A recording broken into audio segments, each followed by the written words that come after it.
Yes hello everyone, welcome to the class. जी अभी जो नया सेक्शन हमने चालू किया है, जैसे कि अभी तक क्या क्या कंप्लीट किया है हमने। We have completed issue of shares, फिर आप देखोगे एनालिसिस ऑफ फाइनेंशियल स्टेटमेंट चालू हो चुका है, वो भी कंप्लीशन है। फिर एनपीओ का जो आपने कहा था तो उसका इंट्रोडक्शन हो चुका है। अभी से सम्स की सीरीज चालू हो रही है और कंटिन्यू चलते रहेगी। सम्स काफ़ी आपको लेक्चर्स मिलने वाले हैं, तो इसके अंदर एनपीओ जितना हो सकता है शेयर कीजिए अपने फ्रेंड्स के साथ। एग्जाम टाइम है तो सारा एनपीओ आपका रिवाइज यहाँ पे मैं करवाऊंगा। जैसे पहले टॉपिक्स करवाया वो सारी चीज़ें कंटिन्यू बेसिस पे चलती रहेगी। तो जैसे कि आप सब जानते हो, my self Rahul Bhati plus verified educator on one and only one platform, that is Unacademy, India's largest learning platform. तो जैसे कि आप जानते हो मैं दो सब्जेक्ट्स पढ़ाता हूँ, that is mathematics and accounts. फिर यहाँ पे देखिए आप मुझे टेलीग्राम पे ज्वाइन कर लीजिए, ये आपके और मेरे बीच में डायरेक्ट कॉन्टैक्ट पॉइंट होगा। वहाँ पे आप मुझे सारे डाउट्स जो भी है आप मुझे पूछ सकते हो। फिर दूसरा एक और टेलीग्राम चैनल है, that is Unacademy Maharashtra about HSC batches. तो यहाँ पे भी आप ज्वाइन कर लीजिए, यहाँ पे आपको बाकी सारे सब्जेक्ट्स के अपडेट्स मिल जाएंगे। फिर यहाँ पे देखिए बग्स बाउंटी प्रोग्राम है। ये प्रोग्राम असल में है क्या, ये अपॉर्चुनिटी है आप सारे लर्नर्स के लिए, जिसके तहत अगर कुछ भी आपको गलत लगता है, कुछ भी इनअप्रोप्रिएट लगता है तो आप हमें बता दीजिएगा, वो सारी चीज़ें हम सॉल्व कर लेंगे। और अगर आप ये पहले बताओगे इसके लिए आपको कुछ प्राइजेस भी दिए जाएंगे, वो भी चीज़ें आप देख सकते हो। तो कुछ भी हो पूछिए हमें, ये सारी लिंक जो है डिस्क्रिप्शन बॉक्स में।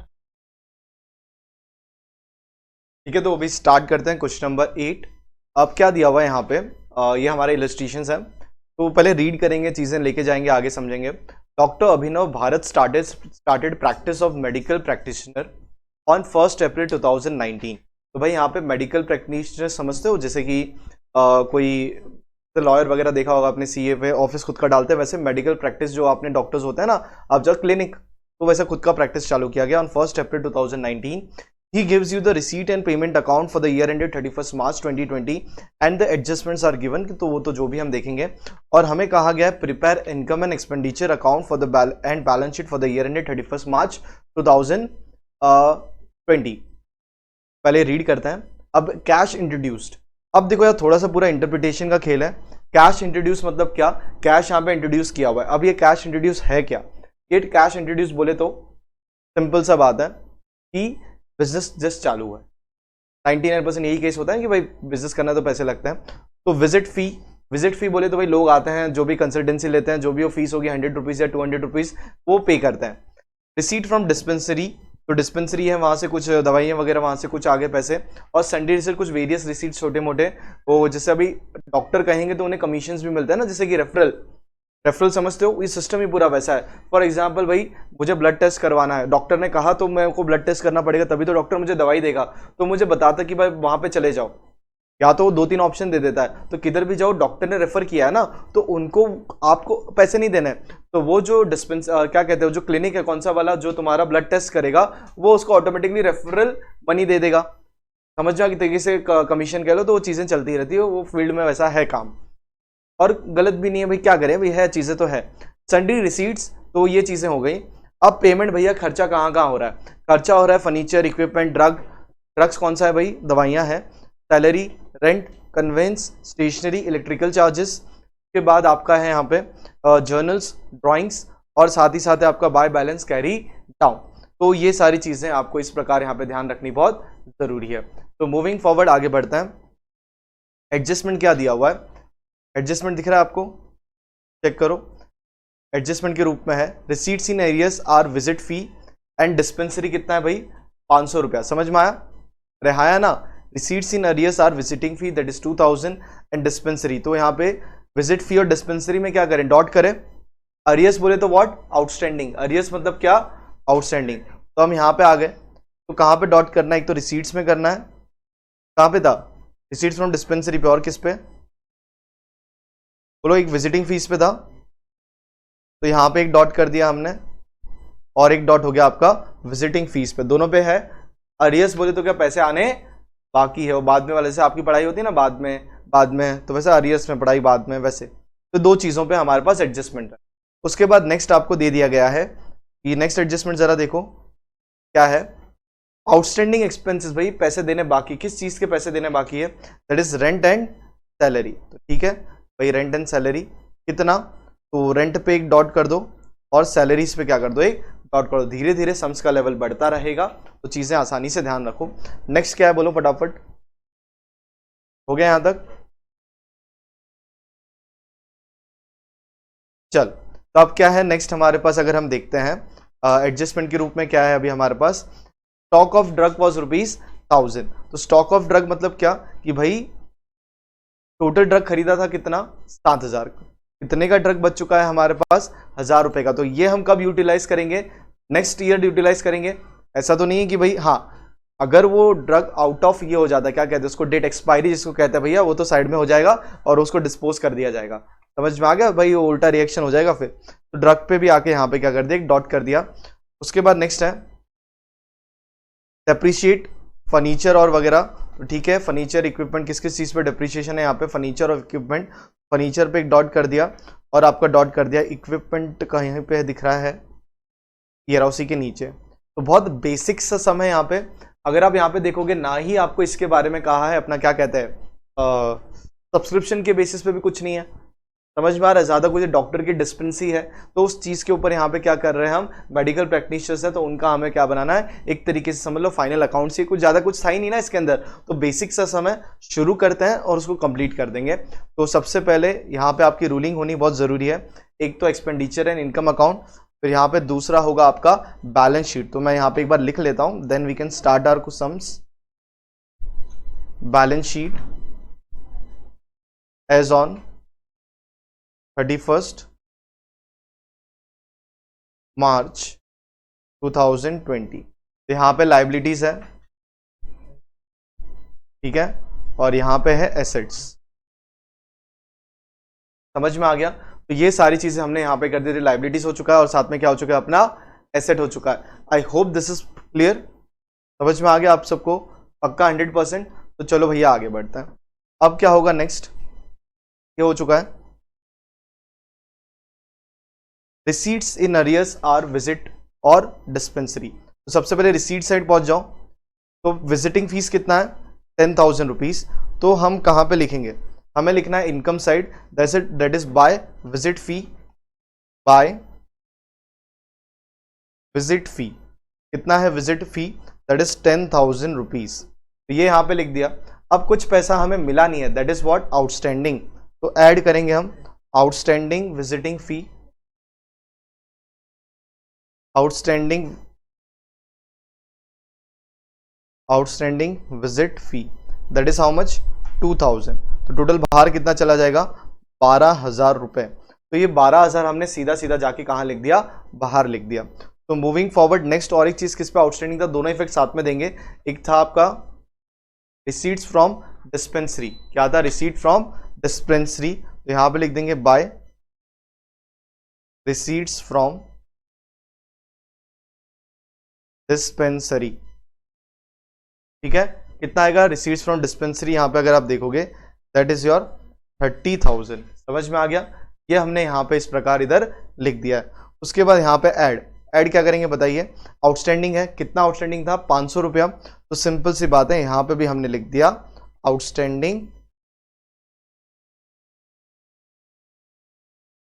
Outstanding receipt from dispensary. कितना हो जाएगा यहाँ पे, चलो तो आउटस्टैंडिंग रिसीट्स फ्रॉम डिस्पेंसरी कितना हो गया, चेक करो फटाफट। दैट इज कितना था भैया, 30,000 रुपए तो आपको मिले थे, 500 रुपए आपको आना बाकी है। तो बाहर कितना चला जाएगा, 30,000 तो ऑलरेडी मिल चुके हैं, 500 आउटस्टैंडिंग है, तो बाहर चला जाएगा 30,500। तो ये चीजें हमने यहाँ पे इस प्रकार लिख ली है। तो मूविंग फॉरवर्ड आगे बढ़ते हैं। नेक्स्ट क्या मिलेगा, एक्सपेंडिचर हो चुका है, इनकम आपका हो चुका है। अब क्या है हमारे पास, सॉरी इनकम में दो चीजें हो चुकी है। आउटस्टैंडिंग बोले तो पैसा मिलना बाकी है, मतलब ये फायदे वाला सौदा है। तो भाई एसेट साइड आप पहुंचोगे और यहाँ पे लिख दोगे दैट इज आउटस्टैंडिंग इनकम ना। ये आपका क्या है, आउटस्टैंडिंग विजिटिंग फीस है, दैट इज विजिट फी। कितना है आउटस्टैंडिंग विजिट फी, 2,000। और आपका एक और सा आउटस्टैंडिंग और एक इनकम, कौन सी आउटस्टैंडिंग थी आपकी, dispensary. This is receipts from, outstanding receipts from dispensary, that is 500। ठीक है, तो यहां पे हमारा सबसे पहला एडजस्टमेंट जो था वो पूरा का पूरा कंप्लीट हो चुका है।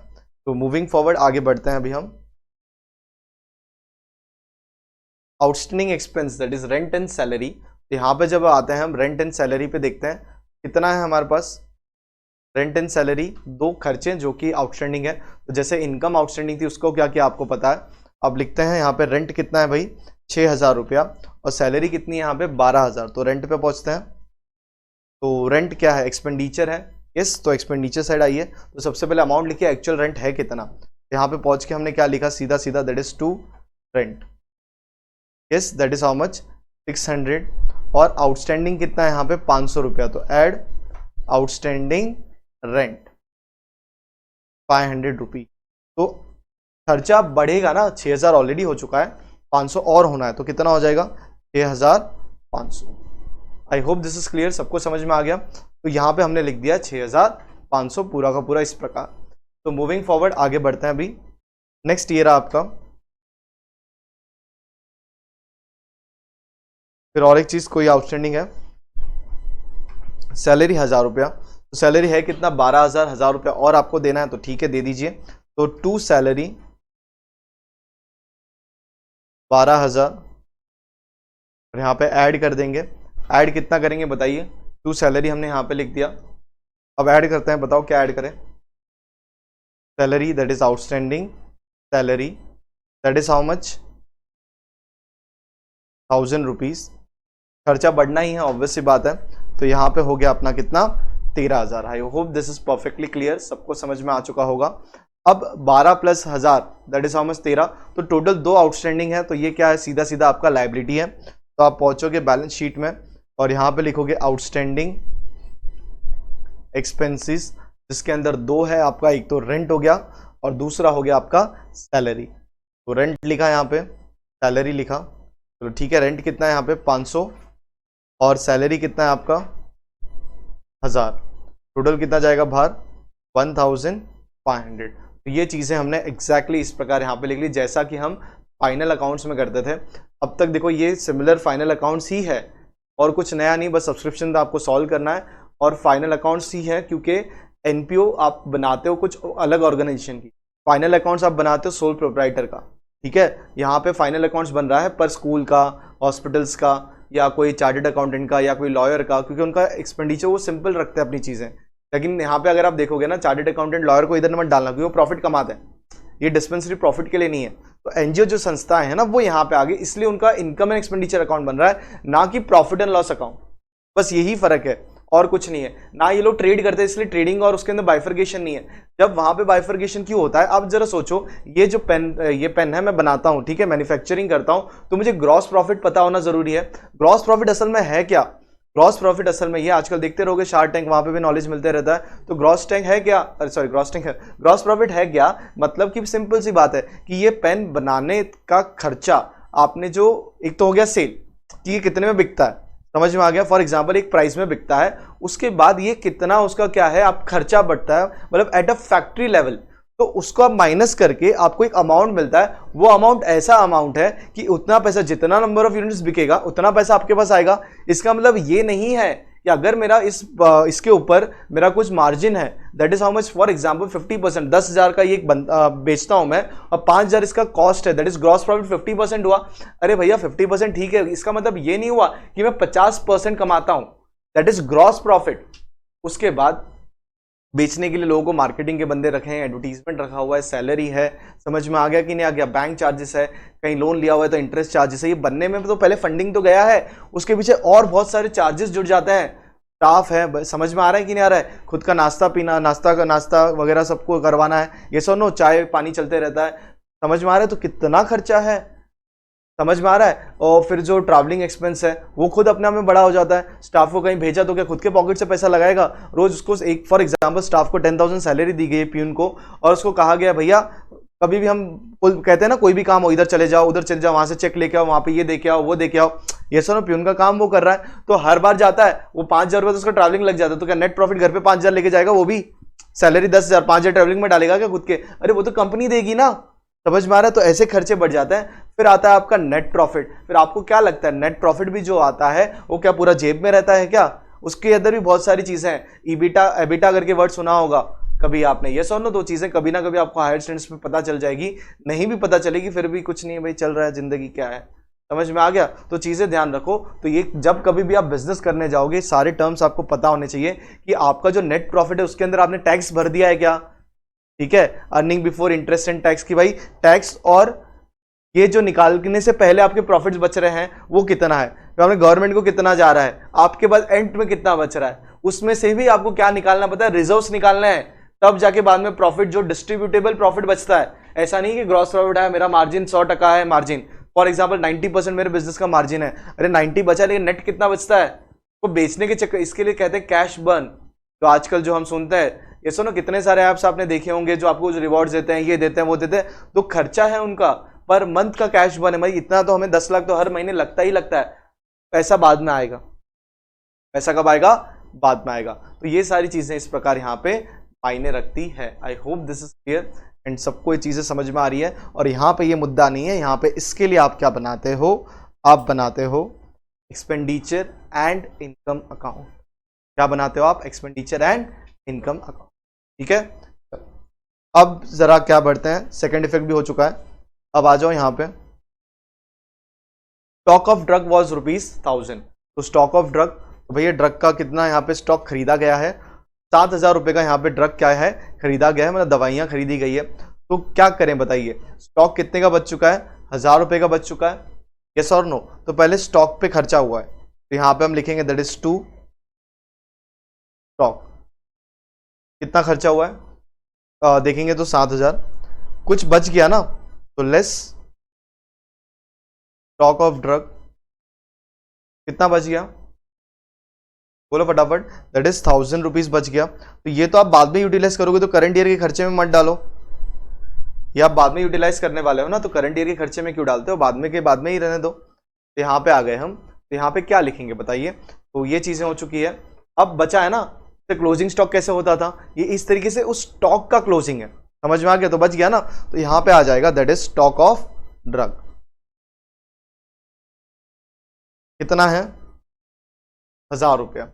I hope this is clear, आप सबको समझ में आ गया, ये है आपका सीधा सीधा स्टॉक ऑफ ड्रग। अब जरा आगे बढ़ते हैं, नेक्स्ट ईयर हो गया। अब नेक्स्ट देखते हैं क्या है, बाय। एक चीज है हमारे पास, ठीक है चलो, और क्या है, तो हमने ये एडजस्टमेंट हो गया, ये हो गया, ये हो गया। अब तो ये आपका फेवरेट भाई, depreciate furniture and equipment. Her adjustment के कितने इफेक्ट होने चाहिए, 2, और 2 के 2 हम यहाँ पे पास करते हैं, परफेक्टली फाइन। तो कितना है भाई, 8% है, और इक्विपमेंट पे देखो कैलकुलेट करने की भी जरूरत नहीं, 500 रुपया दे दिया है। पहले फर्नीचर पे आ जाता है, फर्नीचर कितना है आपके पास वैल्यू 8000, उस पर 8% डेप्रिसिएशन लेना है। तो आ जाओ यहाँ पे balance sheet, that is furniture, furniture कितना वैल्यू है 8000 less depreciation, less depreciation eight 8%। तो कितना हो जाएगा, 8000 में से 8% निकालो, कितना होता है चेक कर लो, दैट इज 640 रुपीज। तो बाहर चला जाएगा 7360। तो ये पैसा आपका सीधा सीधा क्या है, वैल्यू आपको पता चल गई फर्नीचर की। एक और है, उसको करते हैं फिर साथ में सेकंड इफेक्ट भी दे देंगे। दूसरा यहाँ पे इक्विपमेंट पे है, तो इक्विपमेंट की वैल्यू कितनी है 10,000, और इक्विपमेंट पे हमें डायरेक्टली दे दिया गया है, क्या दे दिया गया हमें, इक्विपमेंट पे डायरेक्टली वैल्यू दे दी गई कि कितना खर्चा हुआ है, मतलब वैल्यू कितनी है, मतलब कितना, सॉरी कितना डेप्रिसिएशन हुआ वो हमें डायरेक्टली दिया है। तो इक्विपमेंट यहाँ पे 10,000,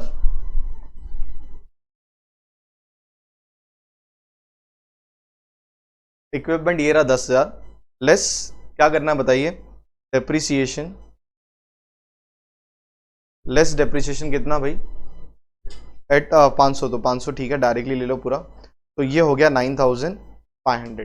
तो 10,000 में से कितना निकाला आपने, 5000 निकाला, तो आपको सीधा सीधा मिल गया है 9,500। ये चीजें हमने यहाँ पे इस प्रकार कर ली है। अब सेकंड इफेक्ट साथ में देते हैं, आ जाओ यहाँ पे सेकंड इफेक्ट की बारी।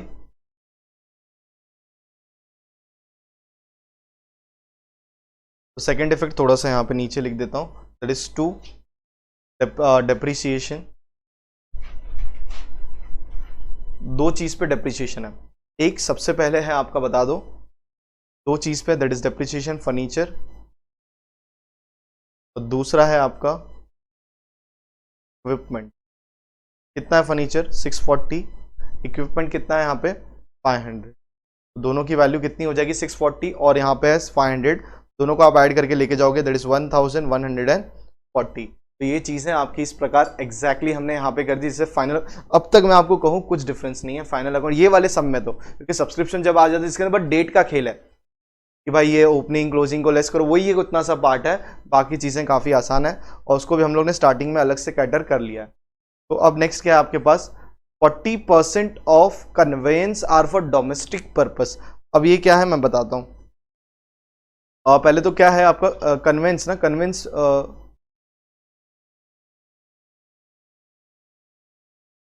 जैसे कि कन्वेंस की यहाँ पे बात की गई, अभी कन्वेंस क्या होता है, अभी देखो भाई सिंपल सी बात है, एक ज़माना दौर था राजा महाराजा, वही बोलते हैं ना अलग ही दौर था, उस टाइम पे जो लोग थे काफ़ी ईमानदार और ये सब नो, एक स्टोरी है मुझे याद नहीं आ रही किसके बारे में है वो स्टोरी है, तो कोई तो विद्वान आदमी किसी से मिलने आए थे, वो एक तरीके से काफ़ी ध्यान नहीं आ रहा उनका नाम, तो स्टोरी तो यही है भाई कि स्टोरी ये है, ध्यान से सुनो, कि कोई उनसे सलाह मशवरा करना है दूर से, उस टाइम पे से सुना होता है ना नाम, जैसे आजकल आप लोग इंस्टाग्राम में कुछ देखते हो अरे फेमस है पर्सनैलिटी, वैसा तो लोग उस टाइम पे सुना करते थे, ये सब नो प्रशंसा होती थी कि भाई वो बहुत इंटेलिजेंट आदमी है और वो काफ़ी इंपॉर्टेंट रोल प्ले करते थे सरकार में, अगर उस टाइम सरकार तो थी नहीं तो दरबार में कह लो, तो अभी मुझे नाम एग्जैक्टली याद नहीं आ रहा है, तो शायद किसी को सुना होगा तो याद कर लेना। तो उनसे राम मशवरा, मतलब उस टाइम पे तो लाइट तो हुआ नहीं करती थी, यस और नो, तो दिया लगा के काम करते थे, तो वो अपना वो काम कर रहे थे, कुछ हिसाब किताब का कुछ काम कर रहे थे, तो जैसे ही वो काम कर रहे थे फिर वो कोई आए उनके घर पे जो कुछ सलाह मशवरा करने आए थे, तो उनको उन्होंने कहा हाँ भाई आइए बैठिए 2 मिनट मैं बस काम निपटा देता हूँ।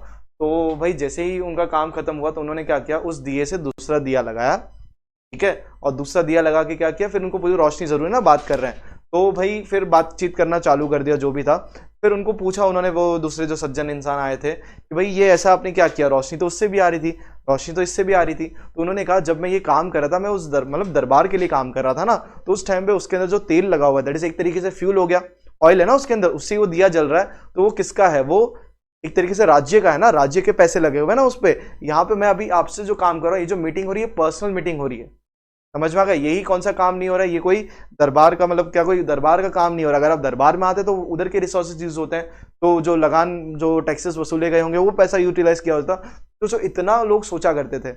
आज के टाइम पे क्या है भाई, छोड़ो जाने दो, तो ऐसे बात नहीं है, आज भी टाइम में अगर आज के टाइम में अगर कहूँ तो हमारे जो प्रेसिडेंट थे उनके बारे में कहा जाता है, ये सुनो और ये पूरा एकदम फैक्ट बात है, अब्दुल कलाम जी, जब एक होता है ना कि उनकी भी जो फैमिली है, जो रिश्तेदार है, जो भी है, तो वो एक बार आए थे दिल्ली घूमने के लिए, समझ में आए, तो अभी वो चाहते हैं तो ऑब्वियस सी बात है, कोई किसी को दुख नहीं है या किसी को कुछ नहीं है, पैसा आराम से ऑटोमेटिकली सरकार पे करती, कुछ ये कोई बड़ी बात नहीं थी, ऑब्वियस सी बात है, ये तो उनका एक ऑटोमेटिकली मतलब एक स्ट्रक्चर होता है, बजट होता है अलोकेट किया, मतलब वो उनके एक पर्सनल एक्सपेंस के लिए कुछ होता है, इतना हमें लॉ में जाना नहीं है, तो फिर भी उन्होंने क्या कहा, जो भी खर्चा जो लगा था ना उसके बाद अपनी जो सैलरी जो होती है ना, मतलब खुद के अकाउंट से एक चेक लिख के सरकार के जो खजाना जो कह लो, जो कहना कह लो, उसके अंदर पैसे जमा करवा दिए। तो आप सोचो ये सारी चीज़ें, तो ये सोचने वाली चीज़ें, ये चीज़ें अंदर से आती है और धीरे धीरे देख देख के सीख सीख के आती है। तो जैसे आपको मैंने 2 स्टोरियाँ बता दी, एक पुराने ज़माने की भी बातें बता दी, और ये कुछ 10 साल या 15 साल जब भी हुआ होगा वो आप फैक्ट्स चेक कर सकते हो।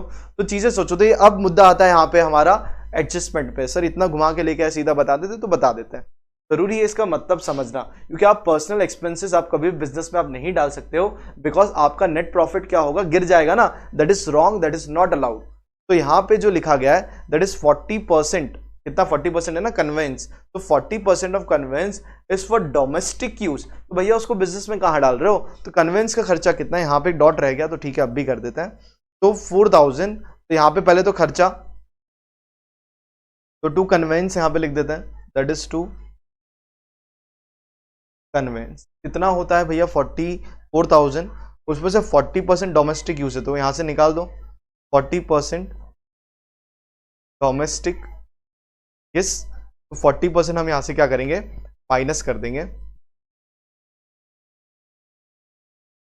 डोमेस्टिक यूज, तो 40% कितना होता है 1600, ये लेस किया आपने और बाहर चला जाएगा, कितना चला जाएगा 2400। अब यहाँ पे एक चीज है हमारे पास, यहाँ पे क्या होगा, दैट इज कैपिटल फंड होगा सबसे पहले, तो ये आपका समझ लीजिए थोड़ा सा आपका फाइनल अकाउंट जैसा ही चल रहा है, कोई गलत बात नहीं है। फाइनल सॉरी कैपिटल फंड कितना था वो जब आएगा तब देख लेंगे। उसके बाद आपको क्या मिला यहाँ पे, add drawings that is additional drawings लिख दोगे। कि जब हमने क्वेश्चन पढ़ा था एक ड्राइंग्स ऑलरेडी था, तो एडिशनल ड्राइंग कितना हो गया यहाँ पे, जो कन्वेंस के रूप में लिया गया दैट इज 1600। समझ में आ गया? सॉरी ऐड नहीं, ड्राइंग्स लेस होता है ना, कि वो पैसा भाई कैपिटल में भाई डाला था तो बिजनेस से निकाल ही लिया ना एक तरीके से, तो इस तरीके से यहाँ पे भी आपको क्या हो गया, पैसा निकाल लिया गया है, कितना, 1600। तो इसी के साथ सारे एडजस्टमेंट्स हमारे कंप्लीट हो गए हैं। अब पोस्टिंग करना है, पहले रिसीट साइड लेता है। टू कैश इंट्रोड्यूस्ड, ये आपको क्या ट्रीट करोगे, इसको ऐसे ट्रीट करोगे कैपिटल। 25,000 लाके लिख देते हैं यहाँ पे, टू कैपिटल 25,000 के बाद क्या है नेक्स्ट, जरा चेक करो। विजिट फी ये भी हो चुका है, रिसीट्स फ्रॉम डिस्पेंसरी ये भी हो चुका है। उसके बाद क्या है हमारे पास, सन्ड्री रिसीट्स, क्योंकि हो चुका है ना दोनों में एडजस्टमेंट से। सन्ड्री रिसीट्स बोले तो वो पैसा हमें मिलना बाकी है, नहीं सॉरी मिल चुका है, तो भाई इनकम है नॉर्मल। यहाँ पे पहुंच के हम क्या लिखते हैं, बाय सन्ड्री रिसीट्स।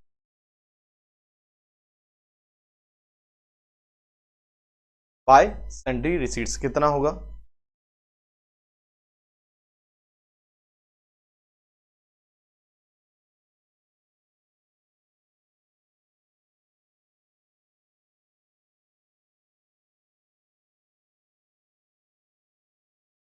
$5,000। ठीक है, तो ये भी हो चुका है 5,000। इसी के साथ हमारा पूरा का पूरा रिसीट साइड कंप्लीट हो चुका है। अब आ जाते हैं पेमेंट पे। पेमेंट पे भी काफ़ी सारे डॉट्स है, तो वो भी हो चुका है। फर्नीचर हो चुका है, इक्विपमेंट हो चुका है, ड्रग्स हो चुके हैं, सैलरी, रेंट, कन्वेंस, सारी चीज़ें हो चुके हैं। अब देखो पूरा का पूरा चीज़ खर्चा है, conveyance, stationery, electrical charges, journal, drawings. Drawings को एक छोड़ दो, उसके अलावा कितनी 3 या 4 जो भी चीज़ है, आपका बस एक्सपेंडिचर साइड जाके आपको लिख देना है। एक्सपेंडिचर साइड जाके आपको क्या करना है, सीधा सीधा लिख देना है। तो आ जाओ यहाँ पे एक एक चीज़ लिख देते हैं। तो सबसे पहले क्या लिखोगे आप यहाँ पे, एक एक चीज़ देखो, बाय स्टेशनरी, तो यहाँ पे लिख देते हैं दैट इज टू स्टेशनरी। कितना अमाउंट है यहाँ पे, 500 रुपये। उसके बाद बाय इलेक्ट्रिकल चार्जेस, तो यहाँ पे है 5,000 electrical charges, 5,000। To electrical charges that is how much, 5,000।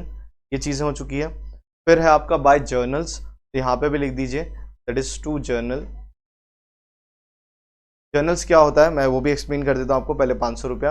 अब जब कभी आप ऐसे मेडिकल कोई डिस्पेंसरी में या कोई क्लिनिक में जाते हो, वहाँ पे न्यूज़पेपर और जर्नल कुछ रखते हैं ना, जो जैसे कोई मैगजीन है सिंपल वर्ड्स में कह दूँ, तो वहाँ पे अभी वेटिंग करना पड़ता है ना जब पेशेंट है अंदर, तो आप क्या करोगे वहाँ पे, तो मोबाइल फोन्स तो आज आ चुके हैं, ऐसे करते रहो, खत्म ही नहीं होता टिकटॉक, बराबर है, आज टाइम पास है। पहले एक बोलते हैं ना बैठे क्या करे, कुछ नहीं है, तो एक होता है। तो अभी भी जर्नल्स वगैरह सारी चीज़ें ऑफिस में भी होता है कि आपको जब आप बड़े बड़े कंपनीज में जब जाते हो ना, तो रिसेप्शन एरिया पे आप बोलते हो कि भाई आप जिस काम से है मुझे इनसे मिलना है, तो अभी आप बैठे हो तो करोगे क्या, मोबाइल भी कितना देख लोगे, तो न्यूज़पेपर वगैरह तो आपको रुकना है ना, तो आप क्या करोगे, तो वहाँ पे वो रखते हैं वैसे चीज़ें। तो ये जर्नल्स वगैरह चीज़ें इस तरीके से आ जाती है, वो है कितना, 500 रुपये। तो अब आ जाइए यहाँ पे ड्राइंग्स। जो ड्राइंग्स का मतलब क्या है अभी, अच्छा जर्नल स्टेशनरी हो चुका है, इलेक्ट्रिकल चार्जेस हो चुका, जर्नल हो चुका, तीनों चीज़ हो चुकी है। अब ड्राइंग्स है, तो ये पैसा निकाला है, किसने निकाला है, ओनर ने निकाला है, यहाँ पे आ गया। अब ये सीधा सीधा यार एक ही मुद्दा है, ये फाइनल अकाउंट्स वाला ही समय और कुछ नहीं, जो मैं कब से आपको कह रहा हूँ। तो लेस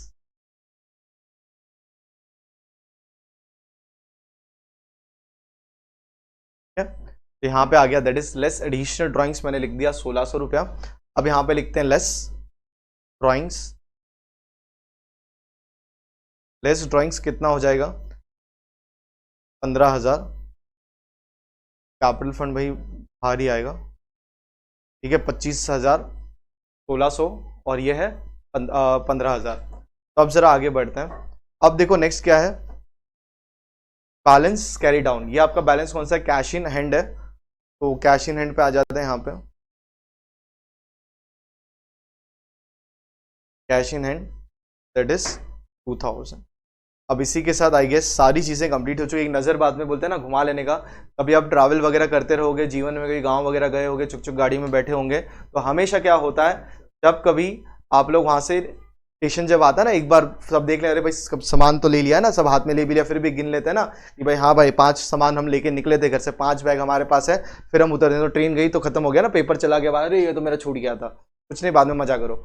तो उसके लिए एक बार देख लेने का भाई सारी चीज़ें हो चुकी है, हाँ भाई कुछ छूटा तो नहीं है, तो उसको भी कैटर कर लो। एक बार ड्राइंग्स पे ज़रा देख लो, ऐसा जिसको झाड़ी मारना, तो भाई हाँ भाई देख लिया, सब कुछ हो गया, नहीं हुआ तो ठीक है वो कर लो। अब हमें सिर्फ क्या करना है यहाँ पे, अभी बैलेंसिंग करना है, और जो भी सरप्लस है उसको डालना है, या डेफिसिट हो तो लेस करना है, और बैलेंस शीट को क्या करना है, टैली करना है। तो वो काम कर लेते हैं, ठीक है। तो ये कौन सा क्वेश्चन था अपना, क्वेश्चन नंबर 8, यहाँ पे लिखा नहीं रहता, ठीक है।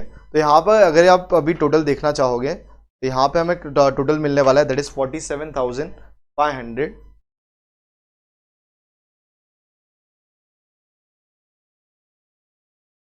47,500। तो यहाँ पे भी हो गया 47,500, ये ज़्यादा है, क्रेडिट बैलेंस ज़्यादा है।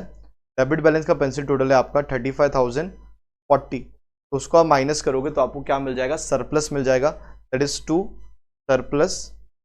और वहाँ पे आपको ब्रैकेट में क्या लिखना है आपको पता है, excess of income over expenditure, वो आप कंप्लीट कर लीजिएगा। तो यहाँ पे कितना है 1140, तो यहाँ पे आ जाएगा, कितना आ जाएगा, सॉरी 35,040 माइनस कर लो 47,500 से, तो आपको मिल जाएगा सरप्लस 12,460। अब ये सरप्लस यहाँ पे आएगा, दैट इज ऐड सरप्लस, कितना है यहाँ पे ऐड सरप्लस इज 12,460। ये चीज़ आप सीधा बाहर लेके चले जाओगे, ये चीज़ दो तो लेस में है, ये हमने क्या कर दिया, दोनों चीज़ लेस कर दिया, पूरा वैल्यू बाहर लेके चले गए, कितना आएगा, चलो आराम से चेक करो, दैट इज ये वैल्यू मिल जाएगी आपको 20,860, कितना 20,860। तो अब ये कितना होना है, चलिए प्लस कर लीजिए सारी चीज़ें, बैलेंस शीट आपका मैच होगा 22,360 पे, 22,360। I hope this is clear. इसी के साथ हमारा क्वेश्चन नंबर 8 कंप्लीट हो चुका है ना। तो अगर आप चाहते हो मुझसे जुड़ के पढ़ना अनअकैडमी पे, तो इट्स वेरी सिंपल, आपको बस एक सिंपल सा काम करना है, आपको एक कोड यूज़ करना है भाटी 10, और ऐप डाउनलोड कर लीजिए आप, ऑटोमेटिकली वहाँ पे आपके लिए फ्री एक्सेस अवेलेबल हो जाएगा सारी स्पेशल क्लासेस का। और साथ ही साथ अगर आप चाहते हो मुझसे प्लस से जुड़ के, प्लस सब्सक्रिप्शन के द्वारा पढ़ना, तो ये कोड यूज़ कीजिएगा भाटी 10, आपको 10% डिस्काउंट भी मिलेगा। प्राइजेस स्टार्ट होता है ₹2,000 per month for class 9 to 12। और देखिए प्लस के क्या क्या बेनिफिट्स हैं, यहाँ पे आपको मिलेगा unlimited access to all the courses, जितने भी कोर्सेज हैं आपके स्टैंडर्ड के, उसका सारा एक्सेस आपको मिलेगा। Live classes by India top educator, फिर डाउट क्लियरिंग सेशंस आपके लिए टाइम टू टाइम कंडक्ट किए जाते हैं, फिर आपको मिलेगा live test series, mock test, mentorship and guidance, ये सारे के सारे प्रोग्राम्स हम टाइम टू टाइम कंडक्ट करते रहते हैं, वो बैचेस कोर्सेज होते हैं। Practice tab is available, because practice करोगे तभी तो एग्जाम में आपको अच्छे मार्क्स आएंगे। Comprehensive syllabus, entire syllabus will be completed on time. और सबसे इंपॉर्टेंट जो मुझे लगता है, मेरे जो फेवरेट फीचर्स हैं, learn in the choice of your language, जिस लैंग्वेज में आपको पढ़ना है, हिंदी, मराठी, इंग्लिश में आप पढ़िए, सारे लैंग्वेजेस में लेक्चर्स कवर किए जाते हैं। और सबसे important feature, learn any time anywhere, mobile open कीजिए जब आपको वक्त है, और हम हाजिर हैं आपको पढ़ाने के लिए। और स्टडी मटेरियल जो होता है वो आपको PDF फॉर्मेट में अवेलेबल करवा दिया जाएगा। फिर यहाँ पे देखोगे जो अनअकैडमी सब्सक्रिप्शन प्लान है वो स्टार्ट होता है right from 1 month, 3, 6, 9, 12, 18, 24, depend upon your studies plan की कैसे आप पढ़ना चाहते हो, क्या चीज़ें वक्त आपके पास है। तो जितना ज़्यादा ड्यूरेशन के लिए लोगे सब्सक्रिप्शन, उतना आपको कम प्राइस पे करना पड़ेगा। तो ये सारा का सारा आपके लिए यहाँ पे अवेलेबल है, तो इसका स्क्रीनशॉट निकाल लीजिएगा, आप आराम से सिलेक्ट कर सकते हो। और भाटी 10 कोड यूज़ करोगे तो आपको 10% डिस्काउंट भी मिल जाएगा। फिर ये ऑनगोइंग बैचेस चल रहे हैं, फाइनल रिविजन चल रहा है, फिर आप देखोगे 10th के बैचेस चल रहे हैं, डाउट सॉल्विंग बैचेस हैं, फिर HSC 10th के लिए मेगा प्रैक्टिस पोल के थ्रू यहाँ पे होने वाला है। फिर जो मैं आपको फ्री क्लासेस के बारे में कह रहा था वो फीचर्स ये रहे, लाइव रियल टाइम इंटरेक्शंस होता है using chat and emoji, ask question using the question tab, आप हमें क्वेश्चन पूछ सकते हो यूजिंग दिस क्वेश्चन टैब बाकायदा, लाइव पोल ऑप्शंस हैं, फिर poll leadership, compete with your friends, अपने फ्रेंड्स के साथ कम्पीट कीजिए। इस सारे के सारे ऑप्शंस आपके लिए इस प्रकार अवेलेबल है। और last but not the least, thank you everyone. और अगर आप चैनल पे नए हो तो इसे सब्सक्राइब करना बिल्कुल भी मत भूलिएगा, जितना हो सकता है उतना वीडियो शेयर कीजिए अपने फ्रेंड्स के साथ, और साथ ही साथ सब्सक्राइब कीजिए अगर आपने नहीं किया अभी तक, और बेल आइकन दबा दीजिए ताकि आपको नोटिफिकेशन मिलता रहे। और टेलीग्राम पे जुड़ जाइए ताकि आपको वहाँ पे सारे नोट्स वगैरह अवेलेबल हो जाए। And last but not the least, Unacademy let's crack it, मिलते हैं अगले सेशन में, ठीक है।